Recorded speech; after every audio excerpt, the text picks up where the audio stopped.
bit of a game of cat and mouse between police and illegal cannabis dispensaries. Police raid the dispensaries, they shut them down, only for them to reopen a few hours later in some cases, or change locations, despite the serious consequences the owners could be facing. Joining us this morning is Karima Saad. She's a cannabis lawyer who represents employees and landlords of some of Toronto's illegal dispensaries. Good to have you here this morning. Thank you for having me. You and I were just chatting about the fact that this is new territory still in Canada, right? There's no precedent's been set, so, we're sort of, it's happening as we go. What are, by the way, the legal ramifications for people who keep selling and for people who keep buying at these shops? So there are two sets of legislation. There's the provincial rules, which are Ontario's rules, and then there are the federal Canada-wide rules.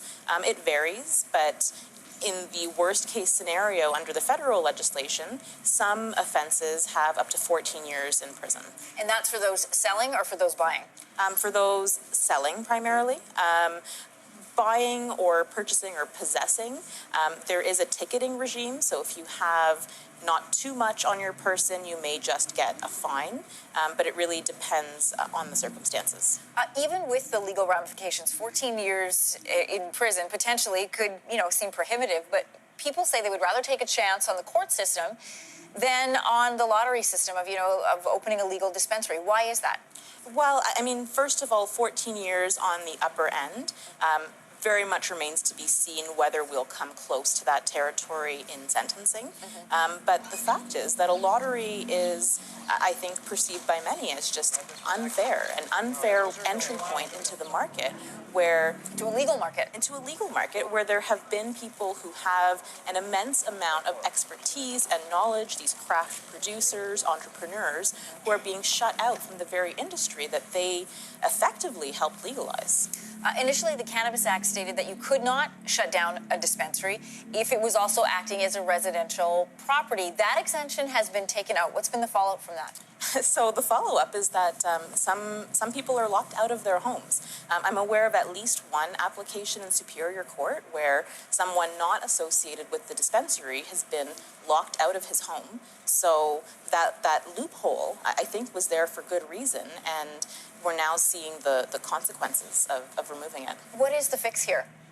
I think that the different levels of government really need to take a step back and rethink what are our objectives here and how can we make this a more inclusive market, because it's apparent from the civil disobedience that we're seeing that people still want to participate in the industry, that they're concerned about access, pricing, quality, and that craft entrepreneurs may be the solution to that. So simply transitioning them into the legal market in a way that isn't overly prohibitive with fines or requirements, allowing that to happen. I think that that's what the government needs to be focusing on. Karima, has any of this been tested in court yet? Have we seen one go to court yet?